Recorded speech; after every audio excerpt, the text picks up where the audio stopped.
The auctioneer's hammer hovers in the air as silence stretches across the ceremonial grounds.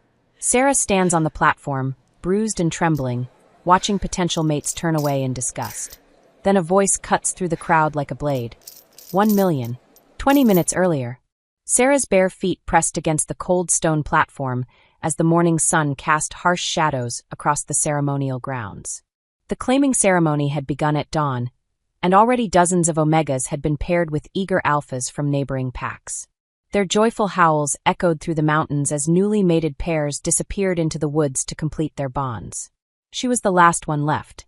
Next up, we have Sarah of the Moonstone Pack, the auctioneer announced, his voice carrying across the restless crowd. 19 years old, Omega bloodline.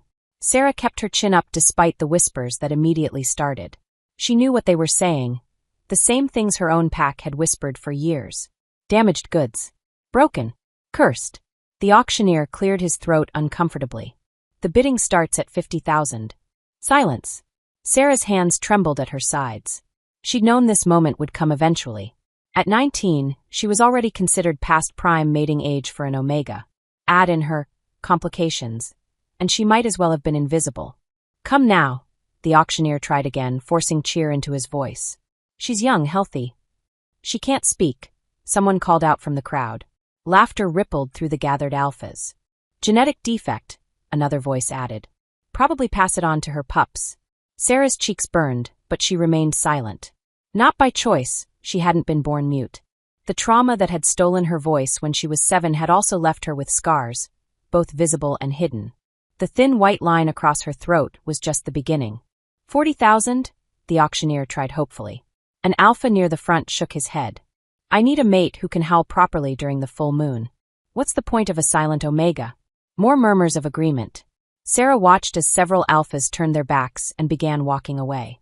Her pack leader, Alpha Marcus, stood at the edge of the platform with his arms crossed, his expression one of barely contained disgust. 30,000? The auctioneer's voice cracked slightly. Nothing. Sarah closed her eyes and tried to summon her inner wolf, seeking comfort in the warm presence that had been her only companion through years of isolation. But even her wolf felt small and frightened today. 20,000. Surely someone. Just get her off the platform, Alpha Marcus snapped. She's embarrassing the entire pack. The crowd began to disperse, alphas already discussing plans for lunch and afternoon hunts. Sarah stood frozen, watching her worst nightmare unfold. To be unclaimed at a claiming ceremony was the ultimate shame for an Omega. She would be sent back to her pack as a burden, unmarriageable and unwanted. The auctioneer raised his hammer, clearly eager to end this humiliation. Going once. 1 million. The voice cut through the crowd like a blade, deep and commanding. Every head turned, every conversation stopped. Even the birds in the nearby trees seemed to go quiet. Sarah's eyes snapped open. The crowd parted like water as a figure emerged from the shadows at the edge of the ceremonial grounds. She'd heard the stories, seen the paintings in the pack house, but nothing had prepared her for the reality of Darius Blackthorn. The Alpha King stood 6.5 feet tall, his broad shoulders filling out a black leather jacket that looked like it cost more than most pack houses. Dark hair fell across his forehead, and his eyes, goddess help her, his eyes were the color of storm clouds, silver and dangerous. Power radiated from him in waves that made every wolf present, Alpha and Omega alike, instinctively bare their necks in submission. Except he wasn't looking at them. His gaze was fixed solely on Sarah. Did you say 1 million? The auctioneer stammered. Darius stepped closer to the platform, his boots silent on the stone. You heard me. The crowd erupted in shocked whispers. Alpha Marcus pushed forward, his face flushed. Your Majesty, with all due respect, perhaps you didn't get a proper look at her. She's damaged. Mute. There are much finer Omegas available. Darius's head turned slowly toward Marcus, and the Alpha immediately stepped back, his words dying in his throat. When the Alpha King spoke, his voice carried the weight of absolute authority. Are you suggesting I don't know my own mind? And no, Your Majesty. Of course not. Darius turned back to Sarah, and she felt pinned by his stare like a butterfly under glass. There was something in his expression she couldn't read. Intensity, yes, but something else. Something that made her heart race for reasons that had nothing to do with fear. 1 million going once, the auctioneer called out, his voice shaking with excitement. A bid from the Alpha King was unprecedented. The stories said he'd never taken a mate, had declared himself too dangerous for such bonds. Going twice. Sarah found herself taking a step forward, drawn by something she couldn't name. This close, she could smell his scent, pine and storm winds, and something wild that called to her omega instincts. Her wolf perked up for the first time in months, practically purring. The hammer fell. Sold! The crowd exploded into chaos. Alphas shouted questions and protests while omegas gasped and whispered behind their hands.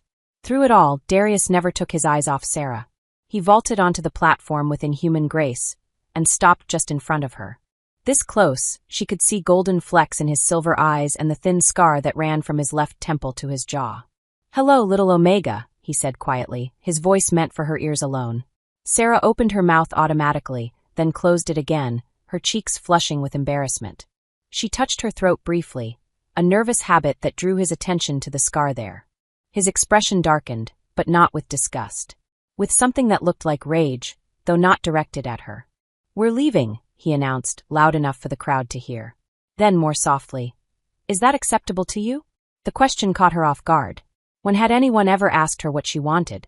She managed a small nod, and something in his posture relaxed. Darius shrugged off his leather jacket and wrapped it around her shoulders. It smelled like him and was warm from his body heat.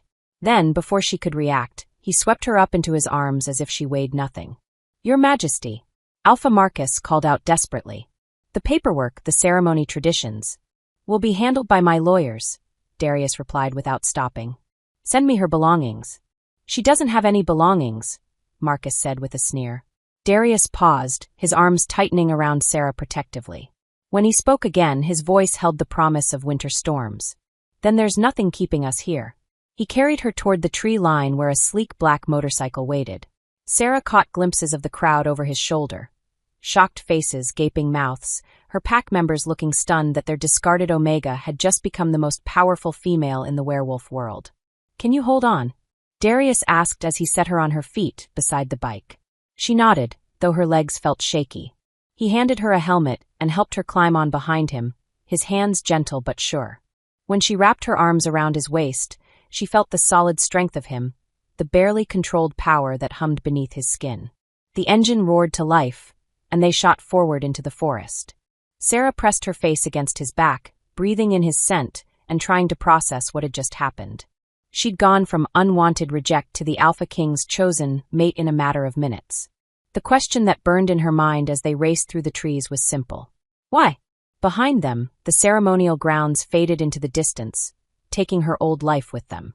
Whatever lay ahead, there would be no going back. As they rounded a curve and the road opened up before them, Sarah wondered if she'd been saved or if she was racing toward something far more dangerous than rejection. The Alpha King's grip on the handlebars was steady and sure, but she could feel the tension in his body, the coiled energy that suggested he was fighting some inner battle. What did the most powerful Alpha in the world want with a broken, silent Omega like her? As the wind whipped through her hair and the world blurred past them, Sarah realized she was about to find out. Chapter 2. The motorcycle's engine cut to silence as they crested the final hill, and Sarah's breath caught in her throat. Before them rose Blackthorn Castle, a fortress of dark stone that seemed to grow from the mountain itself. Towers stretched toward storm clouds that perpetually gathered above its peaks, and ancient gargoyles perched on the battlements like silent sentinels. It looked like something from a fairy tale, the kind where the princess never makes it out alive. Darius helped her dismount, his hands lingering on her waist longer than necessary. In the fading daylight, his silver eyes seemed to glow with an inner fire that made her wolf stir restlessly. "Home," he said simply, though there was something bitter in his voice. The massive oak doors opened before they reached them, revealing a tall man with graying temples and kind brown eyes. He wore an expensive suit that marked him as someone important, though he bowed respectfully to Darius. "Your Majesty," the man said, then turned curious eyes to Sarah. "And you must be the new queen." Queen. The word hit Sarah like a physical blow. In all the chaos of the ceremony and the wild ride here, she hadn't fully processed what her new title would be. "Sarah, meet Dr. Henrik Voss," Darius said. "My court physician and oldest friend." "Henrik, this is Sarah." Dr. Voss stepped forward with a gentle smile. "Welcome to Blackthorn Castle, my lady. I imagine this has been quite an overwhelming day." Sarah nodded, grateful for his kind tone. So few people had ever spoken to her without pity or disgust. She doesn't speak, Darius said quietly. Ah! Dr. Voss's expression shifted to professional interest. Trauma-induced muteness? Among other things. Darius's jaw tightened. We need to talk, Henrik. Privately. The doctor nodded. Of course. But first, let's get the lady settled. She looks exhausted. As if his words had broken a spell, Sarah suddenly felt the weight of the day crashing down on her. Her legs trembled, and she swayed slightly. Immediately, Darius's arm was around her waist, steadying her. When did you last eat? He asked, studying her face with sharp eyes. Sarah touched her throat and shook her head slightly. The truth was, her pack had given her only water since yesterday, claiming there was no point wasting food on an Omega who wouldn't be claimed. Darius's expression went deadly cold. They starved you. It wasn't a question. Somehow, he'd read the answer in her face. Dr. Voss made a disgusted sound. Barbarians, the doctor muttered. Your Majesty, if I may suggest. Food first, Darius agreed. Then explanations. He guided Sarah through corridors lined with portraits of stern-faced alphas, their eyes seeming to follow her movement. Servants bowed as they passed, though she caught several curious glances directed her way. Word of the Alpha King's unexpected mate choice would spread quickly. The dining hall was massive, with a table that could seat 50 people. Darius led her to one end where place settings had already been arranged. The efficiency suggested they'd been expected. Sit, Darius said gently, pulling out a chair for her. Sarah sank into the velvet cushions, overwhelmed by the opulence around her. Crystal chandeliers cast rainbow patterns on the walls, and the scent of roses from elaborate flower arrangements filled the air. It was beautiful and terrifying in equal measure. Servants appeared with silent efficiency, placing dish after dish before her. Roasted meat, fresh bread, vegetables she'd never seen before, and desserts that looked like works of art. Her stomach clenched with hunger, but she hesitated. It's not poisoned, Darius said with what might have been amusement. He sat across from her, close enough that she could see the golden flecks in his eyes. And you don't need permission to eat. The kindness in his voice nearly brought tears to her eyes. She managed a small smile and reached for a piece of bread, her hands shaking slightly. The first bite was heaven, warm and buttery, and everything she'd dreamed of during the lean months when her pack had forgotten to feed her. Darius watched her eat with an intensity that should have made her uncomfortable. Instead, she found something oddly comforting about his attention. When had anyone ever focused on her so completely? Better, he asked when she'd managed to eat half the food on her plate. She nodded, then impulsively reached across the table to touch his hand. His skin was fever-warm, almost burning, and she felt a jolt of electricity at the contact. She pulled back quickly, cheeks flushing. Thank you, she mouthed silently. Something shifted in his expression, becoming almost vulnerable. You're welcome. Dr. Voss entered the dining hall, carrying a leather medical bag. Forgive the intrusion, but I thought it best to examine the lady while she's comfortable. Darius tensed. Is that necessary? If she's to be your queen, her health is of paramount importance, the doctor said carefully. And there may be complications we need to address. The way he said it made Sarah's skin prickle with unease. She looked between the two men, sensing an undercurrent she didn't understand. What complications? Darius's voice carried a warning. Dr. Voss glanced meaningfully at the servants still hovering nearby. Perhaps we should continue this conversation in private? Darius dismissed the staff with a wave of his hand. When they were alone, he turned back to the doctor. Speak plainly, Henrik. The curse, Your Majesty. It's accelerating. Sarah saw Darius go completely still, like a predator preparing to strike. How do you know? Your eyes. The gold flecks are spreading.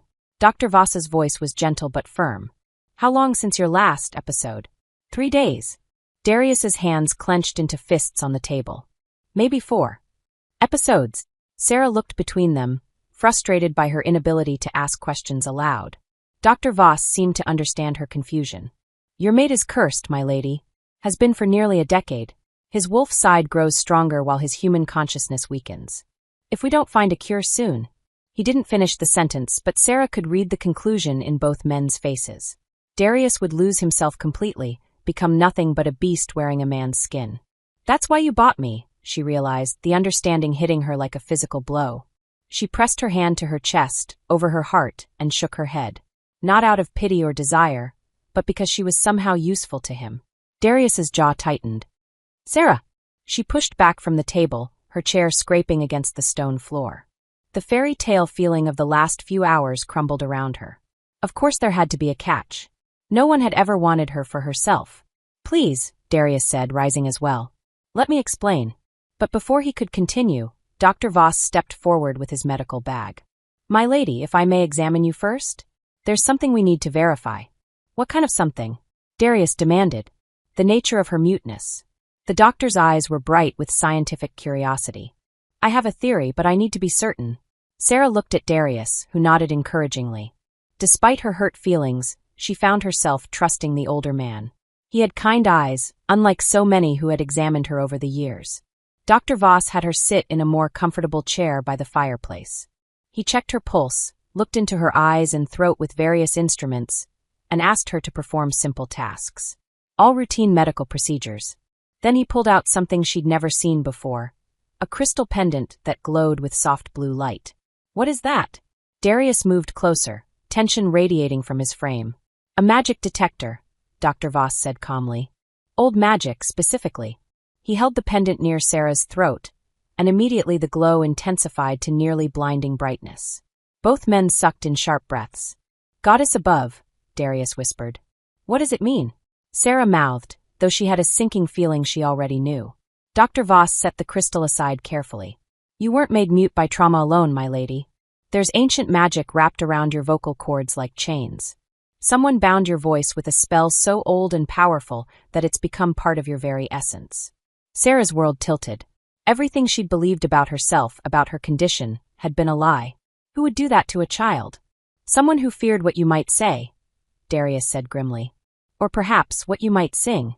The way he said it made her look up sharply.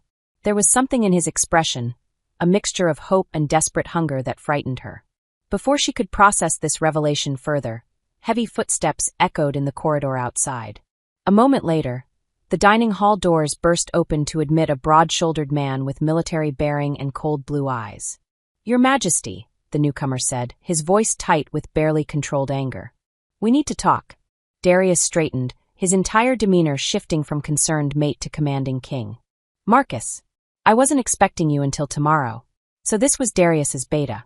Sarah could see the resemblance to her former pack leader.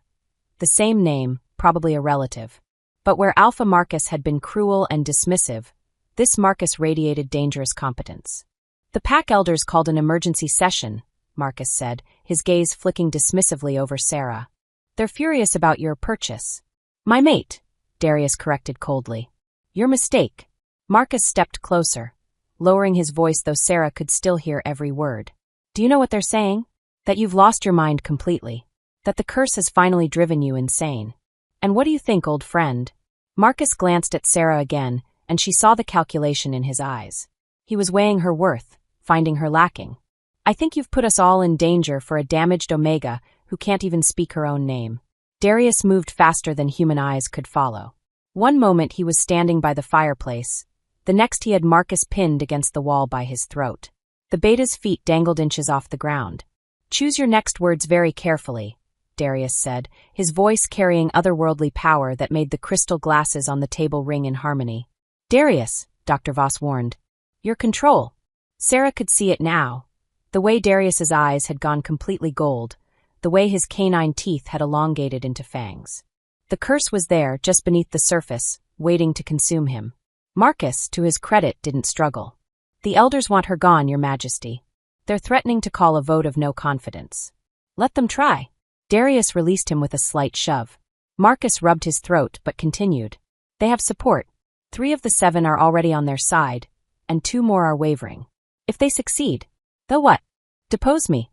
Darius laughed, but there was no humor in it. "I'd like to see them try." "They don't need to depose you," Marcus said quietly. "They just need to declare you unfit to rule. Then they can name a regent until the curse claim you completely." The words hung in the air like a death sentence. Sarah felt her chest tighten with an emotion she didn't want to examine too closely. Fear for Darius, yes, but something deeper. Something that felt dangerously like caring. "How long do we have?" Dr. Voss asked. "They're meeting tomorrow night," Marcus replied. "If you can't convince them by then we'd better find out exactly what our new queen can do," Darius said, turning to look at Sarah with those burning gold eyes. "Hadn't we?" Sarah pressed her back against the chair, suddenly feeling like prey caught between predators. She still didn't know why Darius had chosen her, what he thought she could do to help him. But she was beginning to understand that her new life came with dangers she'd never imagined. The pack elders wanted her gone. The curse was consuming the man who'd saved her from a life of shame and isolation. And somewhere in her throat, ancient magic hummed like a caged songbird, waiting for someone to find the key. "What exactly are you not telling me?" she mouthed, looking directly at Darius. His smile was sharp as a blade and twice as dangerous. "Everything, little Omega. But don't worry, you'll know soon enough." As storm clouds gathered outside the castle windows and thunder rumbled in the distance, Sarah realized she wasn't just the Alpha King's unexpected mate. She was his gamble, his desperate last hope. The question was, would she be his salvation, or would they both be destroyed by whatever power lay sleeping in her bound voice? Tomorrow night, she suspected, they would all find out. Chapter 3. Sarah jolted awake in the massive four-poster bed, her heart hammering against her ribs. The dream had been so vivid. Ancient wolves running beneath a blood-red moon, their voices raised in a song that made her very soul ache with longing. But it wasn't the dream that had woken her. It was the voice. "Come to me." The words whispered through her mind like silk, carrying a compulsion that made her throw back the heavy blankets without conscious thought. Moonlight streamed through the tall windows of her new chamber, casting everything in silver and shadow. She'd been at Blackthorn Castle for 3 days now, 3 days of awkward meals with Darius and worried consultations with Dr. Voss. 3 days of feeling like a specimen under glass while everyone waited to see what she might be capable of. "Come." The voice was stronger now, pulling at something deep in her chest. Without fully understanding why, Sarah slipped from the bed and padded barefoot across the cold stone floor.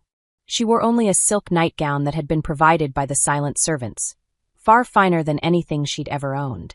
The castle corridors were dark and filled with shadows that seemed to reach for her with grasping fingers. But the voice guided her forward, down a spiral staircase she'd never seen before, through passages that felt ancient beyond measure. She emerged into a courtyard she hadn't known existed, surrounded by high walls covered in night-blooming jasmine. The scent was intoxicating, making her head spin slightly. In the center of the space stood a fountain carved from black marble, its water catching the moonlight like liquid silver. And beside it sat the largest wolf she'd ever seen. Her breath caught. The creature was massive, easily twice the size of any normal werewolf in shifted form. Its fur was midnight black except for silver markings around its eyes and muzzle. When it looked at her, those eyes were the same storm gray she'd come to know so well. "Darius." The wolf's ears pricked forward, and suddenly his voice filled her mind with startling clarity. "You can hear me."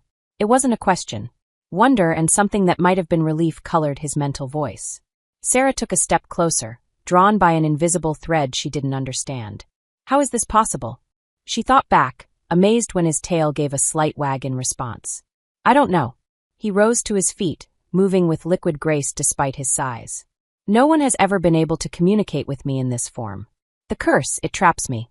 Makes me nothing but beast." But he wasn't just a beast now. She could feel his intelligence, his personality, everything that made him Darius flowing through their mental connection. It was intimate in a way that made her cheeks flush. "The dreams," she realized. "I've been seeing through your eyes." "What dreams?" She moved closer until she could have touched his fur. This close, she could see the raw power contained in his massive frame, the deadly intelligence in those silver eyes. But she felt no fear. Running beneath the moon. Hunting. And loneliness. So much loneliness.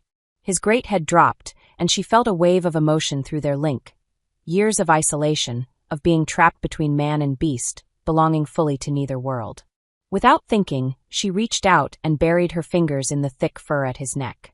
He went completely still, and she felt his shock echo through their bond. "When did someone last touch you like this?" she asked softly. I don't remember." The admission broke something inside her chest. This powerful, dangerous man who commanded nations of werewolves was desperately touch-starved. How many years had he spent locked in solitude, afraid of what his curse might do to those around him? She sank to her knees beside him, running her hands through his fur.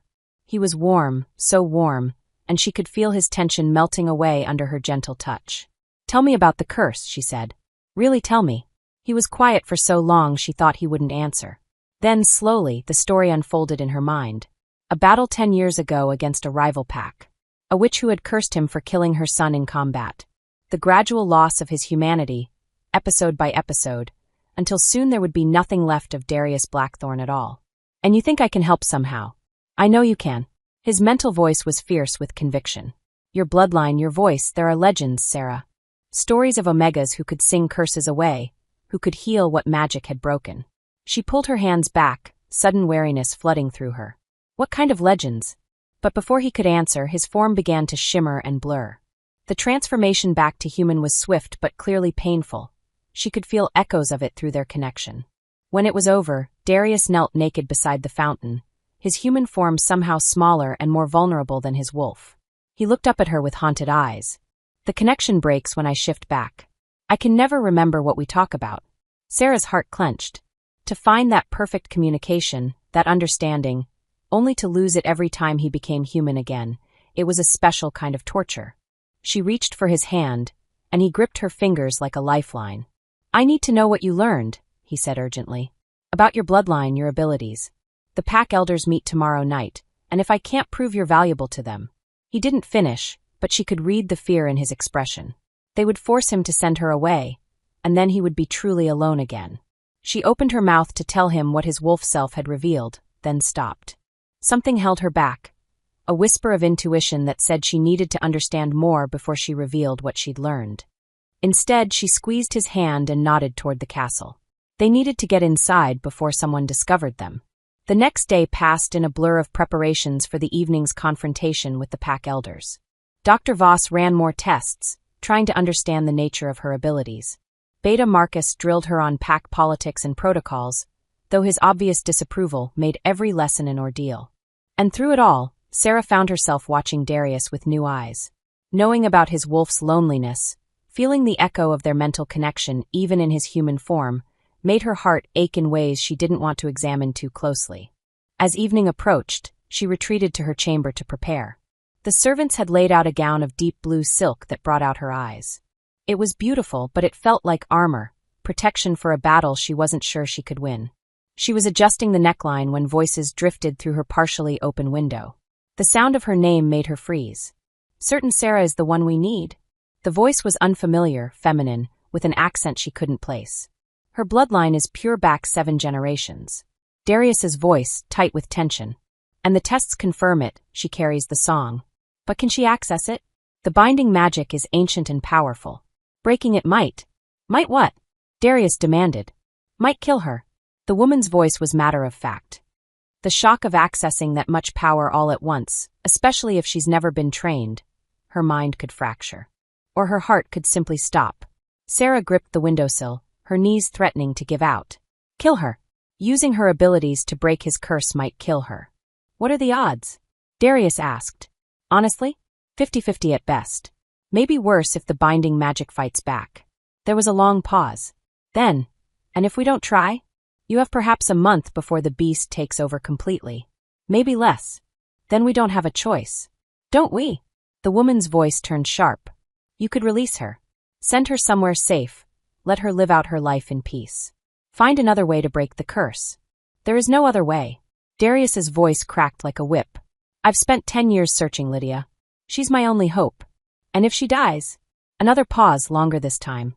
When Darius spoke again, his voice was so quiet Sarah had to strain to hear it. Then at least I'll have tried. Sarah stumbled back from the window, her chest tight with betrayal and terror.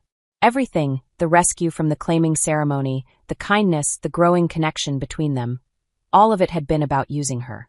About risking her life for his cure. She thought of his wolf's loneliness, of the way he'd held her hand by the fountain. Had any of that been real? Or was she just a tool to him, a means to an end?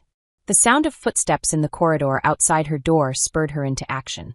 She couldn't face him right now, couldn't pretend she hadn't heard. She needed time to think, to process what this meant. But first, she needed to get away from this castle and everyone in it. Sarah changed quickly into the simplest dress she could find, then grabbed a cloak from the wardrobe. The castle was busy with preparations for the pack elder's arrival. She might be able to slip out unnoticed. She made it to the main courtyard before her luck ran out. Going somewhere, little Omega?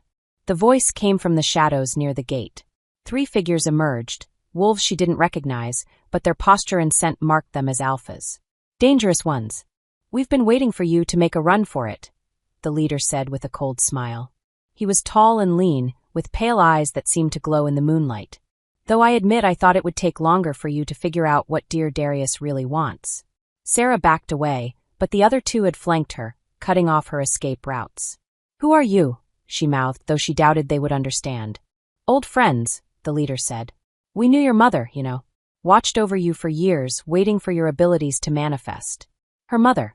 Sarah's heart raced. She'd been told her parents died when she was a baby, that she had no family left. Surprised? You shouldn't be. Did you really think a bloodline as pure as yours would go unnoticed? We've been protecting you, preparing for this day. Protecting me from what? The Alpha's smile turned predatory. From becoming a sacrifice to break another's curse, of course. Though it looks like we're a bit late for that. Before she could react, something pricked her neck. The world tilted sideways as whatever they'd injected her with hit her bloodstream. Her knees buckled, and strong hands caught her before she could fall. Sleep now, little songbird. The Alpha murmured as darkness crept in around the edges of her vision.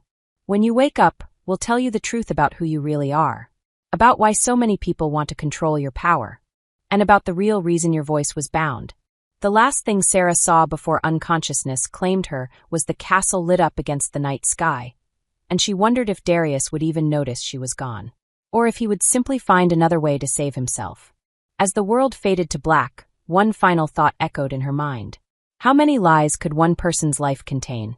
Chapter 4. Sarah's consciousness returned slowly, like swimming up from the bottom of a dark lake. Her head throbbed where the injection had pierced her neck, and her mouth tasted of copper and herbs.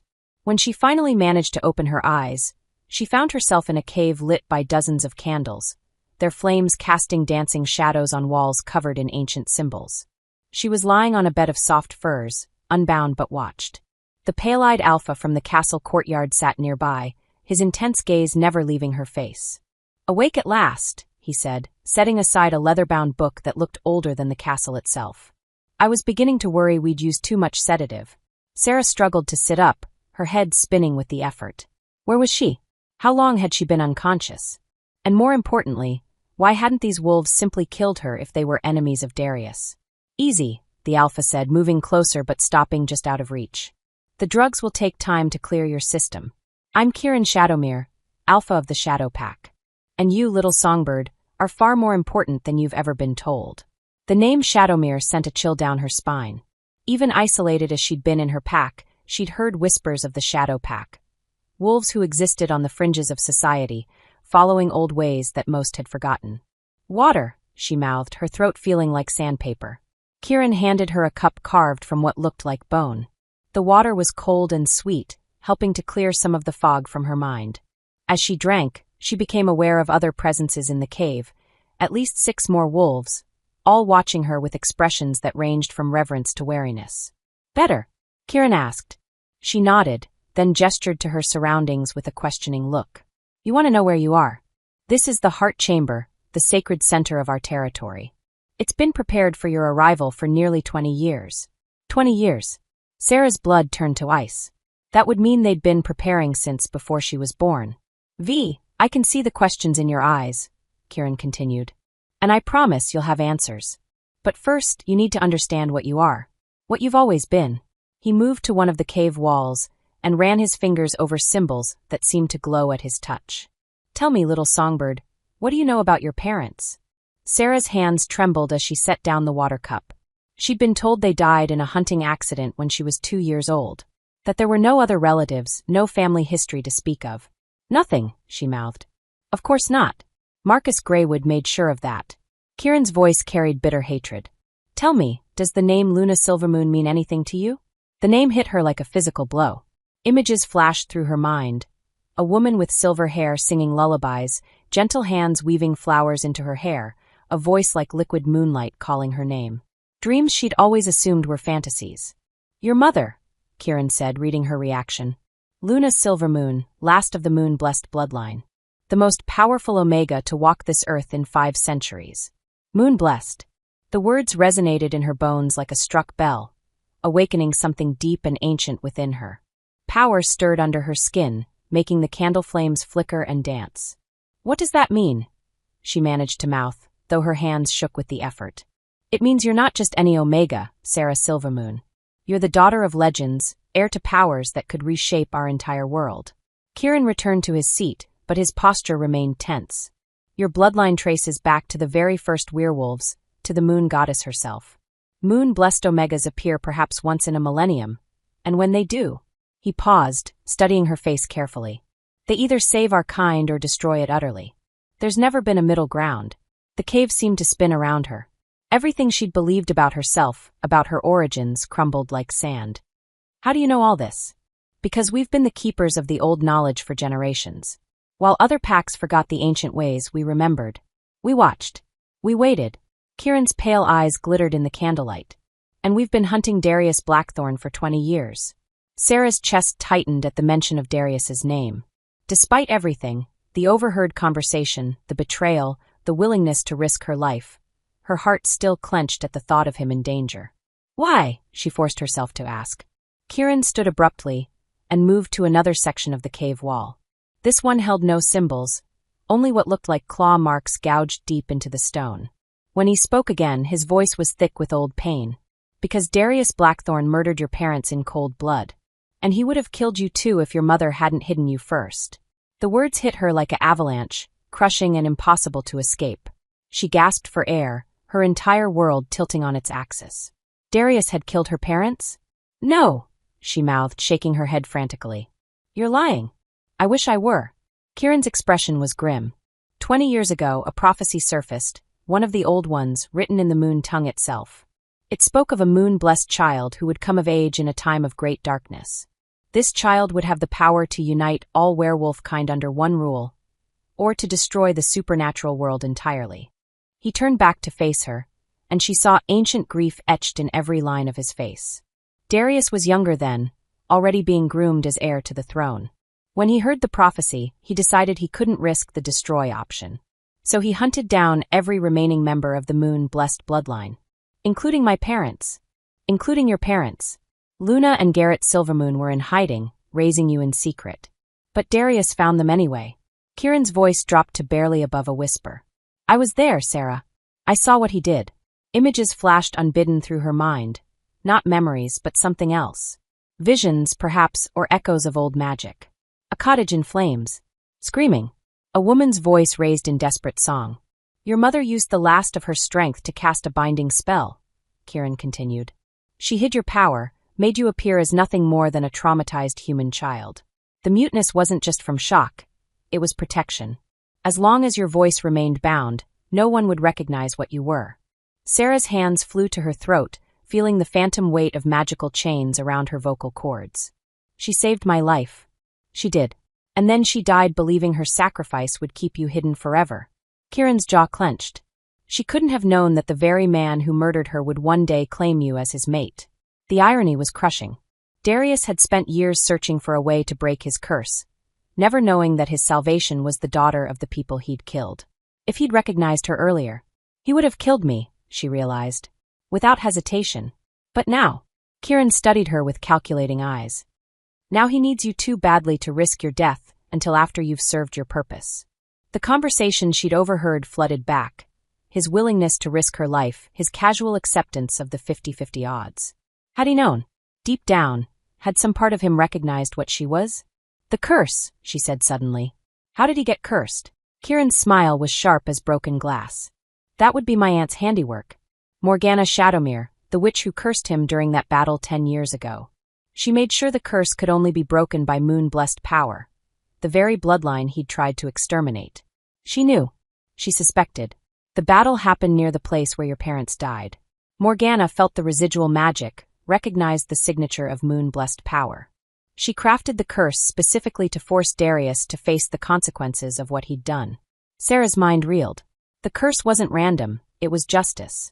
Poetic and terrible justice that had led Darius to her without him even understanding the connection. What happens now? She asked. That depends on you. Kieran moved closer, his expression intense. Your power is awakening. I can feel it singing in your blood. Soon, the binding will break naturally, and when it does, every supernatural creature for 1,000 miles will sense what you are. Including Darius. Especially Darius. He'll stop at nothing to use you then, to force you to break his curse regardless of the cost to yourself. Kieran crouched down so they were eye level. But you have another choice. She waited, though part of her already knew what he was going to say. Revenge. Use your awakening power not to save him, but to destroy him. Make him pay for what he took from you, from all the moon-blessed who came before. Kieran's voice was silk over steel. I can teach you how. Show you the full extent of your birthright. The offer hung in the air between them like a blade. Sarah closed her eyes and tried to sort through the chaos in her heart. 24 hours ago, she'd been falling for a man who'd saved her from a life of shame and loneliness. Now she discovered that same man had murdered her parents in cold blood. But was it that simple? The Darius she'd connected with in wolf form had been lonely, desperate, trapped by circumstances beyond his control. Could the man who'd held her hand by the fountain really be the same one who'd killed her family? I need proof, she said finally. Kieran nodded as if he'd expected this. Of course you do. After all, why should you trust us over him? He moved to a chest in the corner of the cave and withdrew something wrapped in black silk. When he unfolded the cloth, Sarah's breath caught in her throat. It was a necklace, silver chain holding a pendant shaped like a crescent moon. But it wasn't the jewelry that made her gasp. It was the dried blood staining the silver, and the way every instinct in her body screamed that she knew this piece. Your mother's, Kieran said softly, torn from her neck during the attack. I've kept it all these years, waiting for the day I could return it to you. The moment Sarah's fingers touched the pendant, the world exploded into vision. A cottage at night, warm and safe. A woman with silver hair, her mother, singing as she braided Sarah's baby-fine locks. A man's laughter from the kitchen, her father. The scent of baking bread and wildflowers. Then darkness. Shadows moving outside the windows. Her mother's song cutting off mid-note, replaced by sharp, urgent whispers. They found us. Impossible. The wards are broken. Get Sarah. We have to run. But it was too late. The door exploded inward, and through the smoke and splintered wood came a figure Sarah recognized with heart-stopping clarity. Younger, unmarked by years of curse and loneliness, but unmistakably Darius Blackthorn. Luna Silvermoon, he said, his voice cold as winter wind. By order of the crown, you're under arrest for crimes against the realm. What crimes? Her mother stepped protectively in front of baby Sarah's crib. We've done nothing wrong. You exist. Darius drew a silver blade that gleamed with more than reflected light. Your bloodline is a threat that can't be allowed to continue. She's just a baby. She's an abomination. The vision shattered, leaving Sarah gasping and shaking on the furs. Tears streamed down her face as the truth crashed over her like a tidal wave. She'd seen it through her mother's eyes, felt Luna's terror and desperate love in those final moments. Darius had killed them. Not in battle, not in self-defense, but in cold blood. He'd murdered her parents because of what she might become. Now you know, Kieran said gently. The question is, what are you going to do about it? Sarah looked up at him through her tears, and for the first time since awakening in this cave, she felt something other than confusion and pain. She felt rage, clean and pure and burning like molten silver in her veins. Power stirred within her, responding to her emotional state. The candles flared higher, their flames shifting from yellow to silver white. The ancient symbols on the cave walls began to glow with soft moonlight. I want to learn, she said, her voice still silent but her meaning crystal clear. Teach me everything. Kieran smiled, and it was sharp with promise and darker possibilities. As you wish, last daughter of the moon blessed. But know this, once you begin down this path, there's no going back. You'll either become the salvation our kind has waited for. His pale eyes glittered with ancient hunger. Or you'll be the weapon that brings about the end of everything. Sarah felt the weight of destiny settling on her shoulders like a mantle. Somewhere in the distance, she could feel Darius, their connection still intact despite everything, pulling at her heart even as her mind burned with the need for justice. She would have to choose, and soon.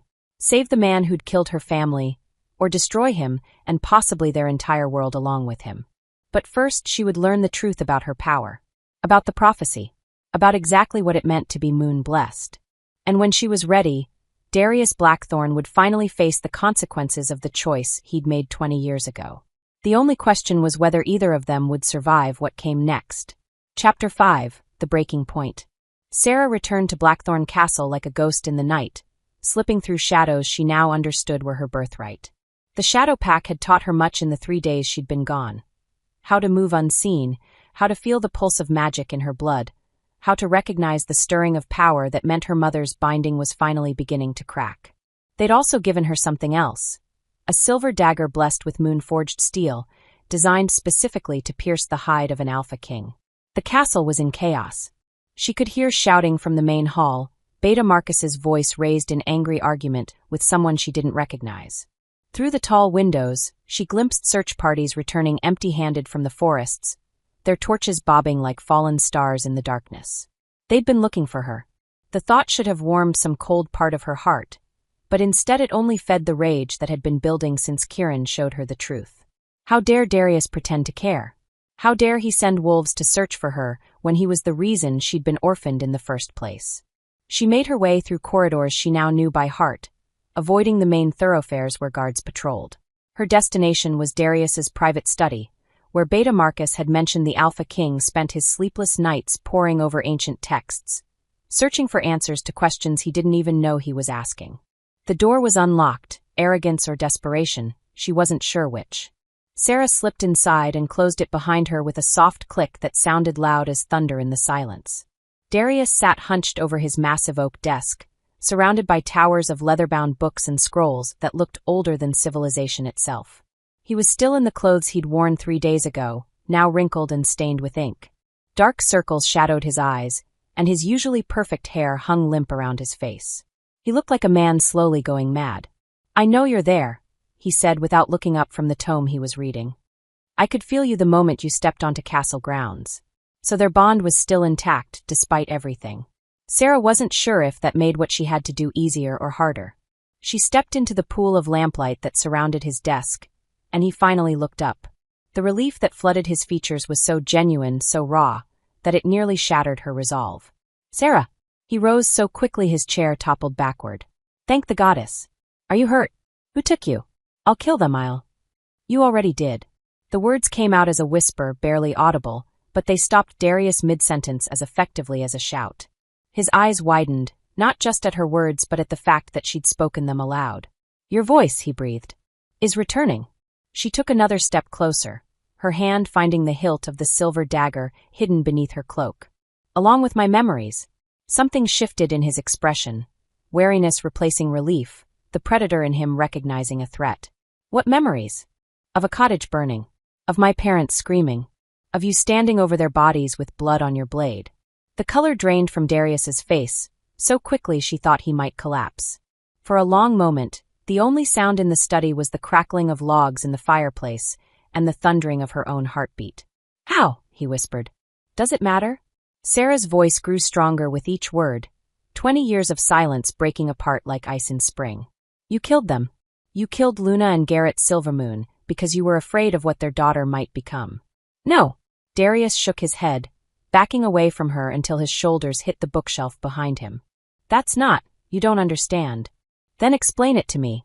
The words exploded from her throat with such force that every piece of glass in the room cracked. Power pulsed through her veins like liquid lightning, responding to her emotional state. Darius flinched as if she'd struck him. "Sarah, please. Your power, you need to control it." "Why?" "Afraid I might bring down your precious castle." She laughed, and the sound was like breaking crystal. "Maybe I should. Maybe I should tear this whole place apart, starting with you." "Listen to me." Darius held up his hands in a gesture of surrender, but his silver eyes never left her face.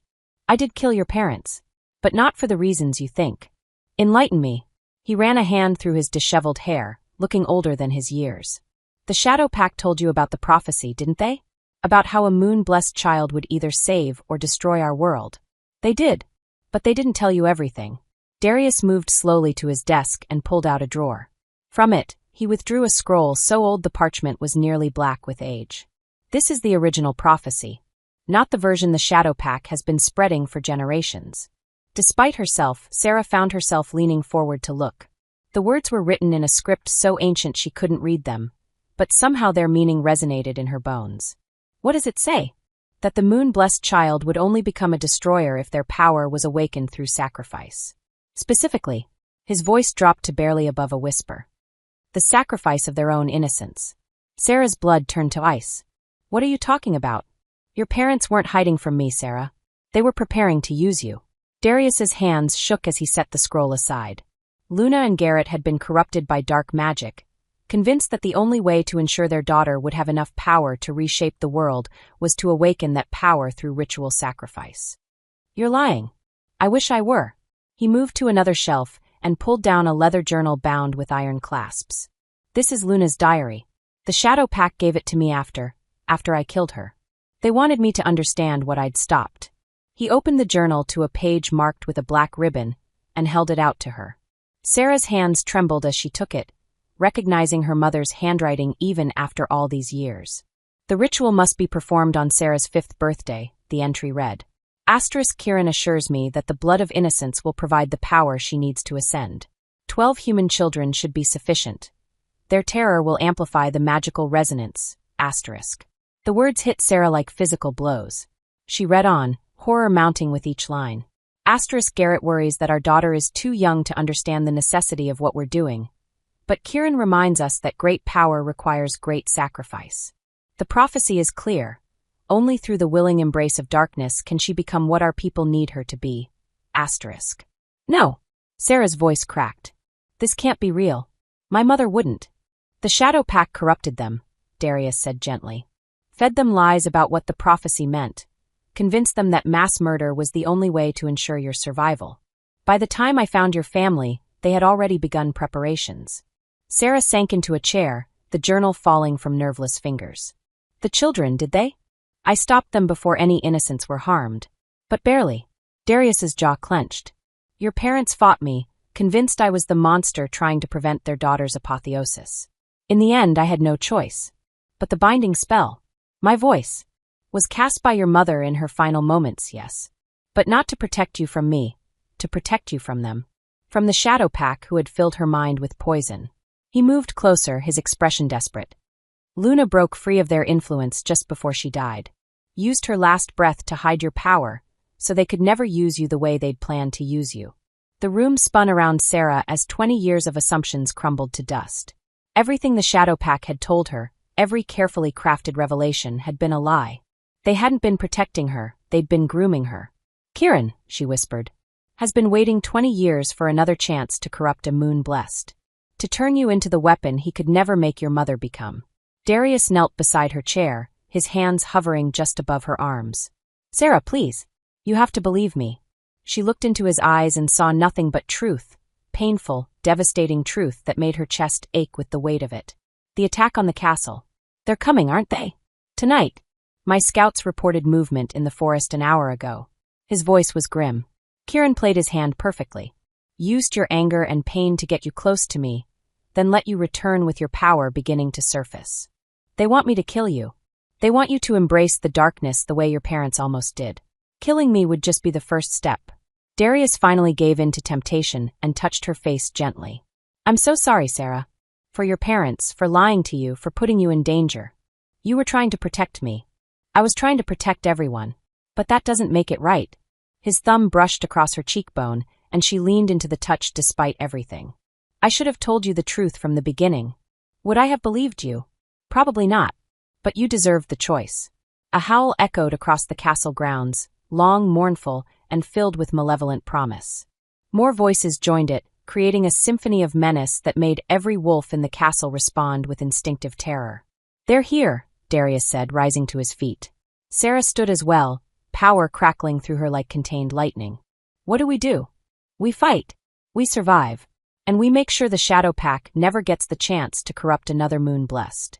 His eyes began to glow with the golden light of his wolf. "But first, there's something you need to know about your power." "What?" "The binding your mother cast, it wasn't just to hide your abilities. It was to give you a choice." He moved to his desk and pulled out a small crystal vial filled with what looked like liquid moonlight. "When your voice fully returns, you'll have perhaps an hour before the power consumes you entirely. This potion will let you choose which aspect of the prophecy you embrace. Salvation or destruction. Yes. But be warned, once you drink it, there's no going back.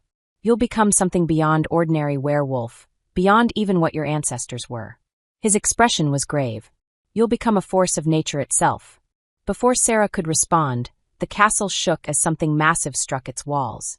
Plaster rained from the ceiling, and somewhere in the distance she could hear screaming. "The wards are failing," Darius said, his form already beginning to blur as he prepared to shift. They've brought more power than I expected. Another impact, this one strong enough to crack the stone beneath their feet. Through the study's tall windows, Sarah could see shapes moving in the darkness. Wolves larger than any she'd ever seen, their eyes glowing with unnatural light. How many? She asked. Too many. Darius tossed her a sword from his collection on the wall. Can you fight? Sarah caught the blade and tested its weight. The silver sang against her palm, recognizing her bloodline. I can try. That's all any of us can do. He moved toward the door, then paused. Sarah? Yes. Whatever happens tonight, I want you to know, I never saw you as just a tool to break my curse. What I feel for you, it's real. Before she could respond, he was gone, leaving her alone in the study with a choice to make and an army of corrupted wolves baying for her blood just outside the walls. Sarah looked down at the crystal vial in her hand. Salvation or destruction, the choice her mother had died to give her. The castle shook again, and she heard the unmistakable sound of stone giving way. Time was running out for all of them. She uncorked the vial and drank its contents in one swift motion.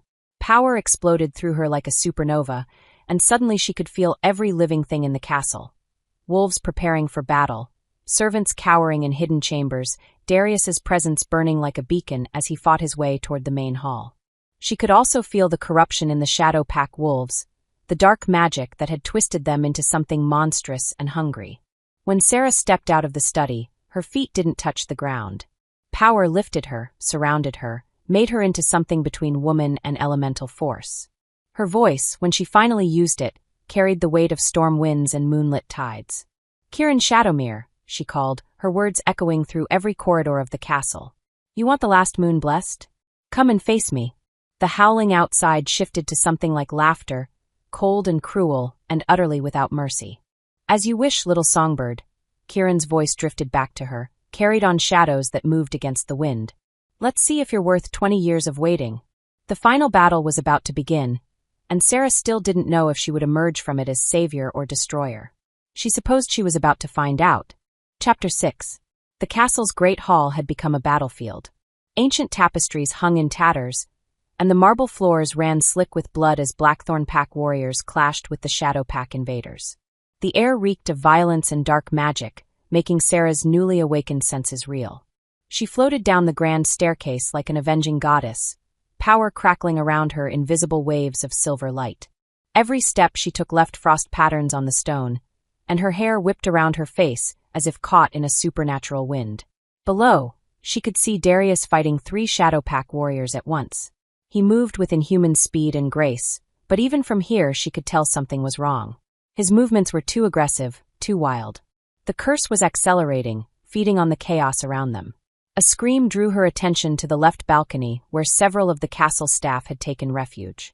A massive Shadow Pack wolf was stalking toward them, its eyes glowing with malevolent hunger. Without conscious thought, Sarah raised her hand and spoke a single word in the ancient moon tongue. Valdris. The attacking wolf simply ceased to exist. Not killed, not destroyed, erased as if it had never been at all.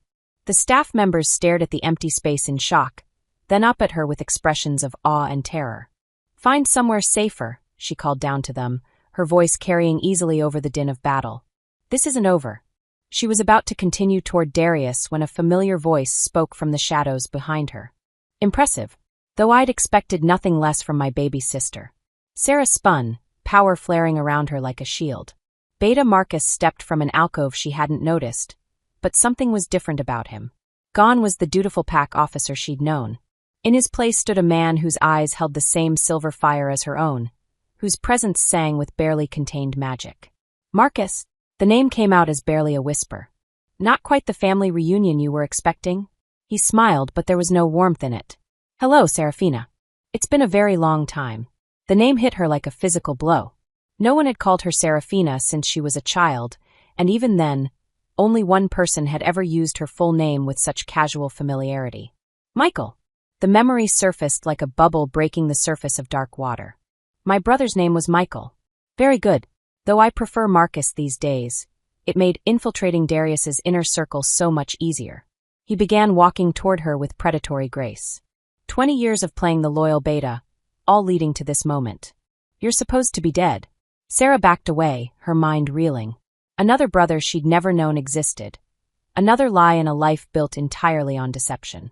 A convenient fiction. While our parents were focused on their grand ritual, I was learning the real power: patience, planning, manipulation.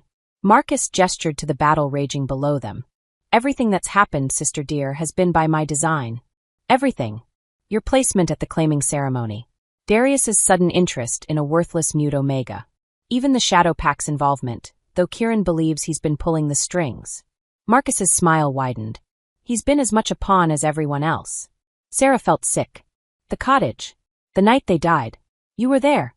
Hidden safely away while our fool parents tried to murder a dozen innocent children in your name. His expression darkened. Did you really think I'd allow them to corrupt you that way? To turn you into their pet monster? So you let Darius kill them instead. I helped him kill them. The admission was casual, matter of fact. Made sure he knew where to find them, how to breach their wards. Our parents had to die, Serafina. They'd lost sight of what really mattered. Which was what? Power. Pure, undiluted power, free from the Shadow Pack's poison or our parents' delusions. He stopped just out of arm's reach, his eyes glowing brighter. You were always meant to be something extraordinary. But not as their weapon or Kieran's destroyer. As my partner. Below them, Darius let out a roar that was more wolf than man. His curse was consuming him rapidly now, his human form struggling to contain the beast within. 3 more Shadow Pack wolves had joined the fight against him, and he was being driven back toward the great fireplace. He's losing, Marcus observed with satisfaction. The curse accelerates during times of extreme stress. Soon there won't be enough of his humanity left to maintain his grip on the throne. That's what you wanted all along. The pieces were falling into place with horrible clarity. Not just to kill him, but to make sure he was weakened first. A direct challenge would have failed. Darius is too strong, too well connected. But a cursed king slowly losing his mind? The pack elders would be grateful for someone stable to take his place. Marcus held out his hand to her. We could rule together, as we were always meant to. Brother and sister, the last of the moon-blessed bloodline. You're insane. I'm practical. Our bloodline grants us power beyond imagining, but only if we're willing to use it properly. His expression hardened. Come with me willingly, Serafina, and I'll make Darius's death quick. Refuse, and I'll let the curse consume him slowly while you watch. Sarah looked down at the battle below. Darius was barely holding his own now, his movements becoming more erratic as his wolf side fought for control. Even as she watched, one of the Shadow Pack warriors managed to rake claws across his shoulder, drawing blood. You orchestrated all of this, she said slowly. The prophecy, the fear, the manipulation. Also, you could position yourself to take power when the time was right. The prophecy is real enough. A moon blessed will either save or destroy the werewolf world. Marcus moved closer, and she could feel power radiating from him in waves. I intend to make sure we control which outcome occurs. By destroying everything that stands in our way. By taking our rightful place as the apex predators we were born to be. His voice carried hypnotic undertones now, the same silver magic that flowed in her own veins. Think of it, sister. No more hiding, no more pretending to be weak. We could reshape this world into something worthy of our bloodline. For a moment, Sarah felt the pull of his vision. The power singing in her blood responded to his call, recognizing kinship and shared heritage. It would be so easy to give in, to let her brother take control and shoulder the burden of decision. Then Darius's mental voice touched her mind, weak but unmistakable. Sarah, help me. The connection that had been severed when her rage broke her voice was reforming, fragile but real. She could feel his pain, his desperate fight to maintain his humanity, even as the curse consumed him from within. No, she said, power flaring around her like armor. I won't be your weapon any more than I'd be theirs. Marcus's expression shifted from persuasive to coldly furious. Then you've chosen your fate. He raised his hand, and shadows poured from his fingertips like living things. But Sarah was ready for him. She spoke another word in the moon tongue, and silver light blazed from her skin, driving back his darkness. Luminous Valder. The two forces met in the air between them with a sound like breaking thunder. Ancient magic clashed against ancient magic, silver light against creeping shadow. The very air around them began to crack and splinter as reality struggled to contain their power. You always were too soft, Marcus snarled, pouring more energy into his attack. Just like our parents. Too concerned with morality to embrace what we really are. Maybe that's not a weakness, Sarah shot back, matching his intensity. Maybe that's what makes us more than monsters. Their battle raged across the upper gallery while the war continued below. Neither could gain a clear advantage. They were too evenly matched, their power drawn from the same ancient source. But Sarah could feel her strength beginning to flag. She'd drunk the potion too recently, and her body wasn't used to channeling this much raw magic. A wolf's howl of pain drew her attention downward for just an instant. Darius had fallen, overwhelmed by his attackers and his own failing control. Kieran stood over him with a silver blade raised, preparing to deliver the killing blow. No! Sarah's concentration shattered as emotion overwhelmed technique. Marcus struck immediately, his shadows wrapping around her like chains. She crashed to the marble floor, her power flickering as exhaustion set in. Foolish, he said, standing over her much as Kieran stood over Darius. You could have had everything, but you chose to throw it away for a man who's lost to the curse anyway. Sarah struggled against the shadow bonds, but they held fast. Below, she could see Kieran raising his blade, could feel Darius's fading consciousness through their renewed bond. I'm sorry, Darius's mental voice whispered. I failed you. Failed everyone. No, she replied, pouring every ounce of love and determination she possessed into the thought. You saved me. Now let me save you. She closed her eyes and reached deeper into her power than she ever had before. Past the silver light and moon magic, past the ancient songs her bloodline carried, down to the very core of what made her who she was. There, in the deepest part of her soul, she found it. Not the power to destroy or the power to save, but something simpler and infinitely more complex. The power to choose love over fear. Ethon mor Valdris, she whispered, speaking words that had never been spoken before. By love's light let all bonds be broken. The magic that erupted from her wasn't silver or shadow. It was pure white light, warm as summer sunlight and gentle as a mother's lullaby. It washed over the entire castle like a cleansing tide, and wherever it touched, darkness fled. Marcus's shadow chains dissolved instantly. His expression shifted from triumph to shock as her power wrapped around him not with violence, but with compassion. Sister, he gasped, falling to his knees as her magic touched the twisted places in his heart. What have you done? What our parents should have done, she said, rising to her feet. What Kieran should have done. What you should have done. She knelt beside him, placing her hands on his face. I'm choosing to love you anyway. The light spread throughout the great hall, touching every fighter on both sides. The Shadow Pack wolves stopped mid-attack, their corruption burning away like fog before the dawn.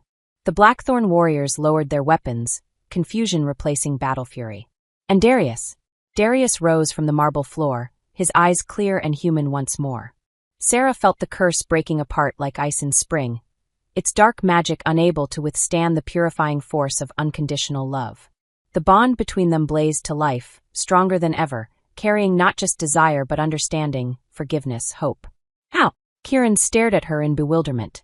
The prophecy said destruction or salvation, not this. The prophecy was incomplete, Sarah said, helping Marcus to his feet. Her brother looked dazed but human again, the twisted hunger gone from his eyes. It didn't account for a third option. Which was? Redemption. She looked around the hall at the warriors from both sides, now standing together in confusion and dawning hope.